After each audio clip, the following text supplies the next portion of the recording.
Okay, so we're not gonna work through this question like we did yesterday. We're just gonna talk about what everything stands for. Okay, so when you're given a question like this, they're gonna define the variables. And so you want to make sure you understand what does each variable stand for. So in this guy, it says A of T, the percent of cobalt 60 is A of T. Yep. 6.3 part 2. And, oh, sorry, here it is. Thank you. Thank you, A of X. Okay, so let's go back. They talk about A of X. So we're going to just talk about what each thing stands for because a lot of the questions deal with it. So H is the depth in meters. So H is our depth in meters, where that's half the original percentage. Okay, so what depth is it going to be 50% of the original visibility? AO represents the percent of light at the surface of the water, and usually they'll give you this. So this is the original, and this is always going to be your initial value, initial amount, which is similar to which value in an exponential equation? Yeah, it's your y-intercept, your A value. Okay? Here, this guy is which value? It's a decay, it's your B value, and so because it's less than 1, it's a decay. It's getting half, right? It's decreasing by half. And they go on to talk about how X is the actual depth. So depth, and this guy is the depth to half the amount. And so usually you're looking for A of X, but not always. So let's look at this example here on the next page.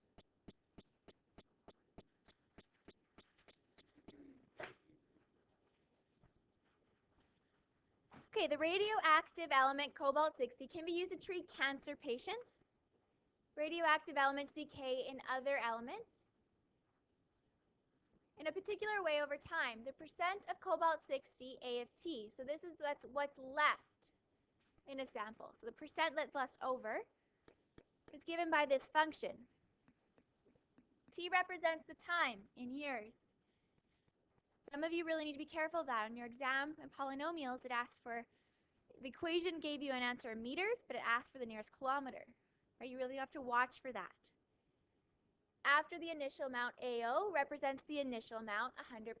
So they give you the initial amount in percentage, which makes sense. 100% is what you start with. And then T represents our time. We said that. Okay? So how long does it take for a sample? So right away, how long? That implies which variable? T, our time, right? How long is always time. It takes for a sample of cobalt to reduce to half its original amount. So if we're looking for time, what does A of T have to be? Half the original amount. If the original is 100%, what's our amount? 50. So 50 equals 100 times 1/2 to the power of T over 5.3. Now we can solve this algebraically. Yeah, in this case, those were given as percents. There's two ways we can solve this. We can solve this algebraically, and I'm going to take you through this one algebraically, and the next I'll use with your graphing calculator. So algebraically, we want our base by itself. So who do you have to move? Who's the base, first of all? 1/2 is the base. So we need him by himself because we're always trying to make the base to the power of equals base to the power of. So there's nothing ever in front of the base. So we need to move this 100. How do we do that? Divide by 100, which gives us, what does that reduce to?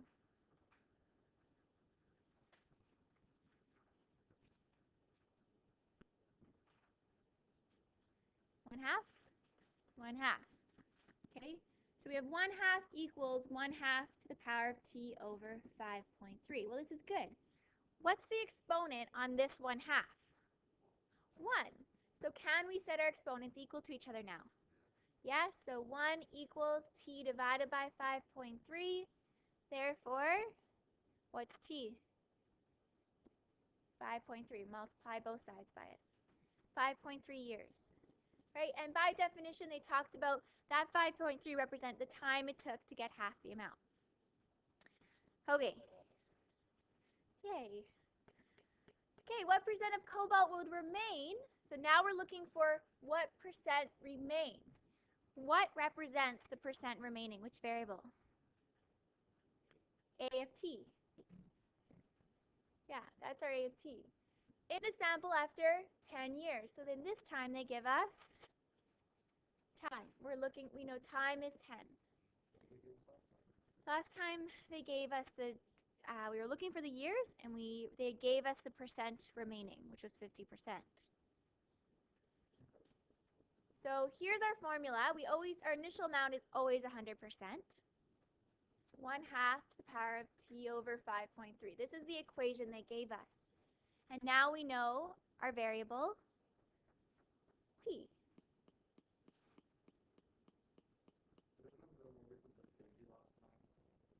So last time we knew this whole thing was equal to 50. So this is A of t equal to 50 is different than A of 10. Okay, that means 50% remains. This means we are still looking for how much remains given 10 years. Okay, so it's just a functional notation. So if you have something like that, could we just type that into our calculator? There's no variables here. It's just a whole bunch of it's just numerical, right? We could just type it in. Well, this is what we're solving for. You could leave this A of t if it confuses you. What this means is I'm looking for the percent at 10 years. A of 10. So we don't need to use our graphing calculator. We can just go straight to 100 times 1/2 to the power of, what do you need here? In busy brackets. Yeah, some of your calculators are pretty fancy, and you don't need it, but most of us do. Okay, so there's our answer. To the nearest, I don't know, percent would be 27%. So what this says here, at 10 years, 27% remains. Well, we're just talking about what it means. Okay, so the rest of decayed. 73% decayed. Okay, so let's look at this. Determine how long. So now again, how long again is talking about time. It will take to the nearest tenth of a year until only 10% remains. So always start with writing the original formula, and then go from there. So if they give us, we're looking for time, what does that only 10% remains stand for? A of t. That's A of t. Right? A stands for percentage remaining. So we're going to sub in 10. Now in this case, even if I divided both sides by 100, that would give me 1/10. We can't make our bases the same. So here's a situation where it's just easier to use our graphing calculator. So how do we do that? Well, you're going to make the left side of our equation equal to y1 or y2. Doesn't matter which one. Which one do you want to make y1? 10? Sure. And then we're going to make the right side y2. And then we're going to find the intersection point. So we'll go to our calculator. Now it's working today.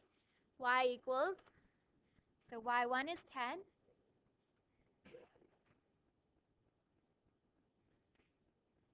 Jessica, you need to find something to work on. See. Your windows. Okay, zoom 6 sets your windows to normal. So to the power of, you make sure to have that hat, means the power of.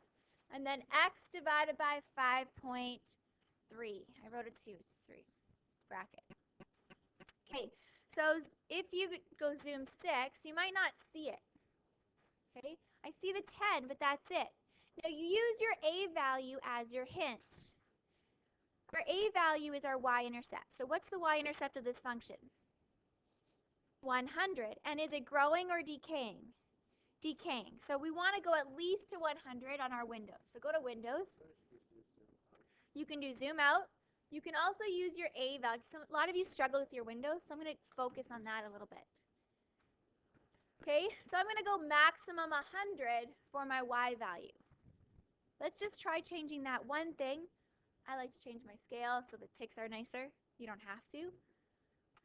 And see if I get a better picture. Okay, still not good enough. I need to go bigger on which value, the x or the y? X. So back to window, we'll make this x max 20 maybe.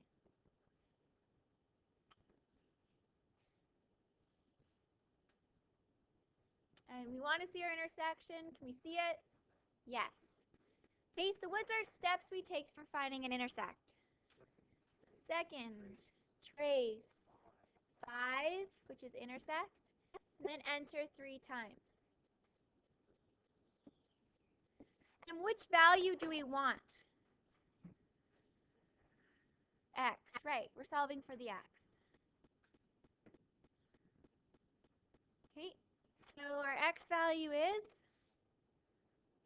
okay, no, yeah, 17.6, the nearest tenth. So we could say t equals 17.6 years. Notice on your unit exam, some of you would forget your units. On a word problem, you need your units. We could do that way with every each one of those, right? Technically, yes. Every single one. Yeah. Okay, but on your diploma, they have ways to check to see if you know it algebraically. So they'll say, find the error I talked about, or what would the a value have to be given? Like, they find a way. They're sneaky guys. Okay, so let's look at this guy. Or women. Good? Should we do one more? Okay. Population again of specific bacteria growing in a petri dish is modeled by this guy. Okay? So what does the 12,000 represent? The 100% or your initial amount of, in this case, think of the word problem, bacteria. So initial amount of bacteria.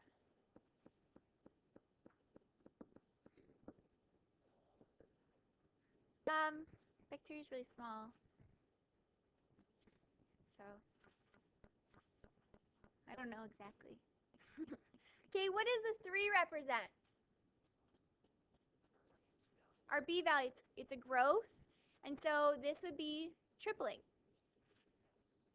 Tripling. I think I spelled triple wrong. No? Tripling? Okay. And the 4 represents the time it takes to triple. Just so you get used to these functions, right? So that would be the time it takes to triple. After 4, what's days? It's in days, I believe. 4 hours. Okay, time it takes to triple. So it goes on to say P of T represents the number of bacteria. T represents the time in hours after the initial amount, initial count. So they're always going to define those variables. It helps to understand the equation before you actually go forward. Determine the value of T. Given P of T equals 324,000 by rewriting the equation with the same base. Okay, so here we start with our original equation, and what do they give us? P of T, right? How many bacteria after so many hours? And they're asking us to solve this by making the same base. So no calculator, it's saying. And that's what I might do for an exam. Okay? So what's my first step? Get the base by itself. Okay, someone tell me what that equals. 27, I think? Yeah? That's right, we did it yesterday. Sorry. So we want our base by itself. So we divide both sides by 12,000. 27 equals 3 to the power of t over 4. What's your next step? We want to make the same base. So 3 to the power of what is 27? 3 to the power of 3. So now that we have same base is equal, what can we conclude? 3 equals t over 4. We want t by itself. Times by 4. T equals 12. 12 years. Okay, so let's look at the next question. The next question. We're good so far? Everyone's good? Yeah? Okay. What does your answer for part A mean in the context? So what did it mean? It took 3, is it years? 12 years. What is, oh, it's not supposed to be years. What should it be? No, hours. It took 12 hours. It took 12 hours. I don't know. For the bacteria, the base of 3 was in my head, I guess. To reach a count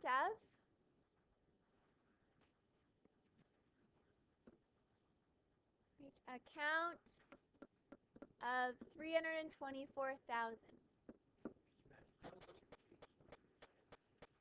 We have a lot of stuff on our faces all the time. Not all bacteria is bad. Oh, I know. Let's not talk about spiders in our mouths. Okay, let's look at this question here. Determine the value of t when p of t equals 14,000 using your graphing technology. So our original equation, what's the original amount? 12,000? And it was 3 to the power of t over 4. Okay. So this time they give us the amount after. Okay, so when we have a situation like this, and we probably can't, if I divided both sides by 12,000, probably can't make that base 3 anyways. So we want to go left side is y1, right side is y2. So I'll work through that with you. Oh. Okay. So what, do you want me to explain why we do that, Jesse? So we want when these two equations are equal. So I'm saying I want when this side equals this side. And that, by definition, is the same as the intersection point. That point where they're equal to each other. So that's going to find, in this case, our unknown, which is our t, or our x. Determine the value of t, so our time. How long does it take to get 14,000 bacteria? Okay, and 12,000 times 3 to the power of, make sure you have brackets, x over 4. It's those little things, like forgetting to put those brackets in that catch you, right? You want to really be relaxed during an exam. Okay, I'm not going to see anything because of my windows. What's my y-intercept? It should be, 12,000, and it's actually growing. So we want larger than 12,000. This is, we're finding when it's 14, right? So you can zoom out. You could also use our knowledge. We want larger than 12,000. Remember last question we had 324,000. So 15? Yeah, we only need to go up to 15. You're right, because this y value. So let's go 15,000. I'll go a scale of 1,000. I don't like. And let's just try -10 to 10 for the x and see if that works. If not, the y value, we kind of used our two y's here to guide us on our windows. And then I'll keep my x's the same and see how that goes. Graph. Oh, did I do it on the x? Oh, sorry. That was Yeah, you guys, thank you. Let's try that again. So y 0 to 15,000. You're right. Thank you. Let's try that again. I was like, that doesn't look right. That looks way better, hey?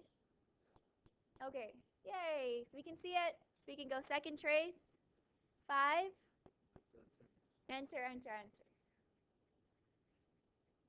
And our solution is, we want the x value. 0.56, it says to 2 decimal places, and that's, what's the unit for x? Or t, actually? Hours or years? Hours. So if we wanted to get fancy, the question could ask us, how many minutes then? So how do you convert hours to minutes? No. Times by 60. Times by 60. Because you're going to a smaller unit, so it's going to get bigger number. So if you wanted to, you could go 0.56. That's a good numerical response. You got to watch for things like that. It says to the nearest minute, so 34 minutes later. Okay. All right. So I believe that's the last of that question, and I'm just going to stop this video now. Yay, it was so much better, right?